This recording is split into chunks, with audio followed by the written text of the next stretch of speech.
Kabark-bark, turuan natin ang ating mga alaga na huwag mag-poop sa loob ng bahay. Siyempre, pakainin muna natin para iset na rin ang body clock niya na mag-poop 5 to 10 minutes after meal. At para hindi siya mahiyang mag-poop pagkatapos niyang kumain, iwang ko muna siya habang siya'y kumakain. Nilalagyan ko siya ng tali dahil naka-open yung door niya para limited na rin yung space niya sa labas ng kulungan niya. Dahil pag binibigyan mo yan ng malaking space, instead na mag-poop, maglalaro yan. Sira ang program mo nun. Mas maigi na rin ang ganitong setup para sa mga puppy psychologically para masanay sila sa cage at masanay din sila na nakatali. Paano naman natin ngayon i-apply ito sa bahay ng owner? Simple lang. Dahil nakaprogram na ito sa utak ng puppy na huwag mag-poop sa loob, gagawin niya rin ito sa bahay ng owner.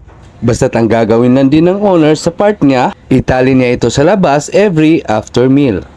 Maaring magbintis ito sa unang linggo dahil nag-a-adjust pa ang puppy noon sa lugar at sa sitwasyon. Kung nakikita mo ang sayaw na yan, huwag mong i-ignore dahil yan ang sign na magpupoop na siya. You know?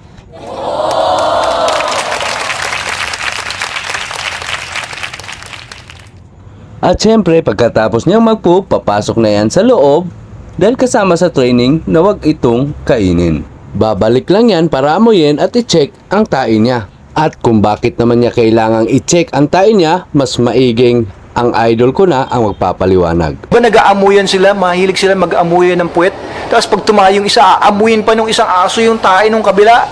Naku, para sa atin, diring-diri tayo doon, pero para sa kanila, ina-analyze nila kung ano yung health status. This is Harvey Lumagsa of DSD Dog Tutorial Service. Once again, thank you for watching and see you on my next video. Bark bark!